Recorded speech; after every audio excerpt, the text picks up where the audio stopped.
அண்மை செய்தி, தமிழக அமைச்சரவை மாற்றப்பட்டது குறித்து பரபரப்பு பின்னணி தகவல்கள் வெளியாகி இருக்கிறது. அது குறித்த அண்மை செய்தியை பார்த்து வருகிறோம்.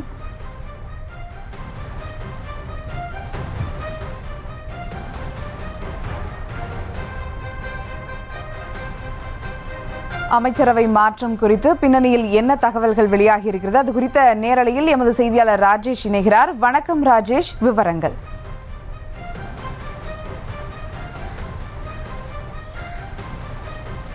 சுபா வணக்கம். நேற்று இரவு இந்த அமைச்சரவை மாற்றம் தொடர்பான அதிகாரப்பூர்வ அறிவிப்பு வெளியாகி இருக்கிறது.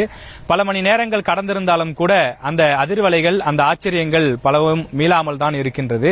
காரணம் என்ன, இந்த அமைச்சரை போய் மாத்திட்டாங்களே, என்ன இவரை இந்த துறை கொடுக்குறாங்களே அப்படின்னு சொல்லி அரசியல் அரங்கத்தில் திமுக மட்டும் இல்லாம அதிமுகவாக இருக்கட்டும், பாமகவாக இருக்கட்டும், பல்வேறு கட்சியினரும் தொடர்ந்து இது சம்பந்தமான விவாதங்கள்ல அவரை மாத்தினதுக்கு காரணம் இதுவா இருக்குமோ, இவரை மாத்தினதுக்கு காரணம் இதுவா இருக்குமோன்னு சொல்லி பல விஷயங்கள் ஓடிட்டு இருக்கு. நம்முடைய நியூஸ் தமிழ் மூலமாக பல்வேறு முன்னாள் அமைச்சர்கள், அமைச்சர்களுடைய உதவியாளர்கள், திமுகவினுடைய மாவட்ட செயலாளர்கள் என சிலரிடம் நாம் விசாரித்த போது பல தகவல்கள் நமக்கு கிடைக்கப்பட்டிருக்கிறது. அந்த விஷயங்களை தான் நாம் பார்க்க இருக்கின்றோம். இப்ப இதுல முதல்ல பாத்தீங்கன்னா, இந்த அமைச்சரவை மாற்றத்திலே ஒரு பெரிய ஷாக் அப்படின்னா அமைச்சர் பொன்முடி அவர்களுடைய துறை மாற்றம் தான். ஏன்னா ஒரு ப்ரொஃபஸரா இருந்தவர், அவர் உயர்கல்வித்துறையில பல ஆண்டுகள் பணியாற்றி இருக்கக்கூடிய அனுபவம் கொண்டவர். அவர் இந்த பொறுப்பிலிருந்து மாற்றப்பட்டு வனத்துறைக்கு மாற்றப்பட்டிருக்கிறார். அதற்கான காரணம் என்ன என்பது குறித்து விசாரித்த போது தற்போது தமிழக அரசுக்கும் ஆளுநருக்கும் இடையே மோதல் போக்கு என்பது தொடர்ந்து இருந்து வருகிறது. எனவே இந்த மோதல் போக்கை கைவிட்டு ஒரு மென்மையான போக்கை கடைபிடிப்பதுதான் இரண்டு தரப்புக்கும் நல்லதாக இருக்கும்.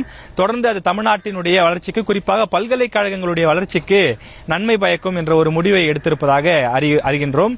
அந்த அடிப்படையிலே தான் பரபரப்பாக பேட்டிகள் கொடுக்கக்கூடிய, தடாலடியான பதில்களை மேடைகளிலே விமர்சிக்கக்கூடிய பொன்முடி அவர்களை வனத்துறைக்கு மாற்றிவிட்டு கோவி செழியன் அவர் ஒரு ஜூனியர் மோஸ்ட் என்று சொல்லக்கூடிய வகையில் அவர் ஒரு முதல் முறையாக அமைச்சரவைக்குள் கொண்டு வரப்படுகின்றார். அவர் உயர்கல்வித்துறைக்கு வருவதன் மூலமாக ஒரு மென்மையான போக்கு ஆளுநருடன் இருக்கும். ஆளுநருடன் ஒரு மோதல் போக்கு என்பது கைவிடப்படும் என எதிர்பார்க்கப்படுகிறது. தமிழ்நாட்டில் பார்த்தீங்கன்னா இப்ப 5 பல்கலைக்கழகங்களில் துணைவேந்தர் இல்லாத நிலை இருக்கின்றது. 3 பல்கலைக்கழகங்களில் ஒரு வருஷத்துக்குள்ளேயே விசி போஸ்ட் முடிஞ்சிடும். 2 பல்கலைக்கழகங்களில் பார்த்தீங்கன்னா கிட்டத்தட்ட ஓராண்டு நீட்டிப்பு என்ற அடிப்படையில் தான் இருக்கு. ஒரு 10 பல்கலைக்கழகங்கள்ல துணைவேந்தர் பதவி என்பது கேள்விக்குறியா தான் இருக்கு. பல யூனிவர்சிட்டிஸ்ல ஃபண்ட் இல்ல, போதுமான பேராசிரியர்கள் இல்லாத நிலை இருக்கின்றது.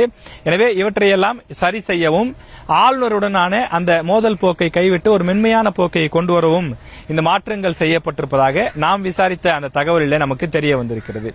அதே போல 3 பேர் நீக்கப்பட்டிருக்கிறார்கள். அது யார் யாரும் பாத்தீங்கன்னா மனோ தங்கராஜ் பால்வளத்துறை அமைச்சர் நீக்கப்பட்டிருக்கிறார். செஞ்சி மஸ்தான் சிறுபான்மை நலத்துறை அமைச்சர் அவர் நீக்கப்பட்டிருக்கிறார்.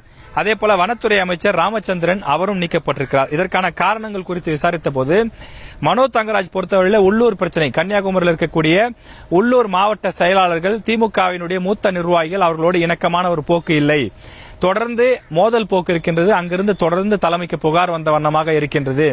ஒரு அமைச்சருக்குரிய ஒரு மெச்சூரிட்டியோடு அனைவரையும் அனுசரித்து செல்லக்கூடிய ஒரு வழிவகை என்பது இல்லாமல் இருப்பதாக குறிப்பிடுகிறார்கள்.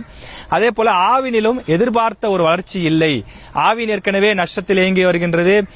பொதுமக்களுக்கு பால் கிடைப்பது உள்ளிட்ட பல விஷயங்கள் இருப்பதை குறிப்பிடுகிறார்கள். எனவே அவற்றை பார்க்கும்போது அதில் எதிர்பார்த்த அளவு பெரிய முன்னேற்றம் இல்லை. அதனவும் ஒரு மாற்றப்பட்டதுக்கு ஒரு காரணம் என்று சொல்கிறார்கள். அதே போல செஞ்சி மஸ்தான் பொறுத்தவரையில் அவருக்கு எதிர்பார்த்த ஒரு திருப்திகரமான ஒரு துறையாக அவர் செயல்படவில்லை என்று குறிப்பிடுகிறார்கள். அது மட்டுமில்லாமல் அமைச்சர் பொன்முடியுடனான மோதல் போக்கு உள்ளிட்ட பல்வேறு விஷயங்களை சுட்டிக்காட்டுகிறார்கள். ராமச்சந்திரன் பொறுத்தவரையிலே அவர் ஏற்கனவே வனத்துறையிலிருந்து சுற்றுலாத்துறைக்கு மாற்றப்பட்டார். சுற்றுலாத்துறையிலும் எதிர்பார்த்த ஒரு வளர்ச்சி இல்லை. தமிழ்நாடு பல துறைகளில் முன்னேறி பல முன்னேற்றங்கள் இருந்தாலும் கூட தமிழ்நாட்டில் சுற்றுலாத்துறைக்கு பல வாய்ப்புகள் இருந்தும் கூட எதிர்பார்த்த அளவுக்கு ரிசல்ட் இல்லை. அப்படிங்கிறதுனால அவர் நீக்கப்பட்டிருந்தாலும் அவர் சார்ந்திருக்கக்கூடிய சமுதாயத்திற்கு பிரதிநிதித்துவம் வழங்க வேண்டும் என்ற அடிப்படையில் அவருக்கு இந்த சட்டப்பேரவையில் தலைமை கொறடா என்ற ஒரு முக்கியமான பொறுப்பு என்பது வழங்கப்பட்டிருக்கிறது. அதே போல புதிதாக வந்திருக்கக்கூடியவர்கள் என்று பார்க்கும்போது கோவி செழியன் இவர் நன்றாக பேசக்கூடியவர், நன்றாக செயல்படக்கூடியவர். குறிப்பாக தஞ்சாவூர் மாவட்டத்திற்கு அமைச்சர் பிரதிநிதித்துவம் இல்லை என்ற அடிப்படையில் அந்த மாவட்டத்துக்கு பிரதிநிதித்துவம் வேண்டும் என்பது அந்த மாவட்ட மக்களுடைய நீண்டகால கோரிக்கையாக இருந்து வந்தது. எனவே அவரை இந்த உயர்கல்வித்துறைக்கு கொண்டு வரலாம் என்ற ஒரு பேச்சு எழுந்திருக்கின்றது. 3:30 மணிக்கு நமக்கு தெரிய வரும். எனவே கடந்த 50 ஆண்டு காலத்தில் தலித் ஒருவர் உயர்கல்வித்துறையில் இருந்ததில்லை. எனவே முதல் முறையாக திமுக அரசு தலித் ஒருவரை உயர்கல்வித்துறை அமைச்சராக கொண்டு வருகிறது என்பது ஒரு முக்கியத்துவம் வாய்ந்த ஒன்றாக பார்க்கப்படுகிறது. வரக்கூடிய தேர்தல்களிலும் அதே போல அரசியல் ரீதியாக கொடுக்கப்படக்கூடிய நெருக்கடிகளுக்கும் பதில் சொல்லக்கூடிய வகையில் இது அமையும் என்று எதிர்பார்க்கிறார்கள். அதே போல செந்தில் பாலாஜி ஏற்கனவே வகித்து வந்த அதே மதுவிலக்குத்துறை, மின்சாரத்துறை ஆகியவற்றை கவனிப்பார் என்று நமக்கு தகவல் கிடைக்கின்றது. அதே போல நாசர் ஏற்கனவே சிறு சிறு குற்றச்சாட்டுகள் காரணமாகவும் தன்னுடைய மகன் உள்ளிட்ட பல பிரச்சனைகள் காரணமாகவும் நீக்கப்பட்டிருந்தார். அவர் தற்போது மீண்டும் உள்ளே கொண்டு வரப்படுகின்றார். மீண்டும் சிறுபான்மை நலத்துறை, அதாவது பாத்தீங்கன்னா இவரிடமிருந்து வாங்கப்பட்ட செஞ்சி மஸ்தானிடமிருந்து பெறப்பட்ட துறை இவருக்கு வழங்கப்படுவதற்கான வாய்ப்பு இருப்பதாக குறிப்பிடுகிறார்கள். எனவே இது போன்ற மாற்றங்கள் இருக்கும் என்று குறிப்பிடுகிறார்கள். அதே போல பனமரத்துப்பட்டி ராஜேந்திரன், அவர் சேலம் மாவட்டத்துக்கு பிரதிநிதித்துவம் கிடையாது. சேலத்திலிருந்து ஜெயிச்ச ஒரே திமுக எம்எல்ஏ யாருன்னா ராஜேந்திரன் தான் இருக்காரு.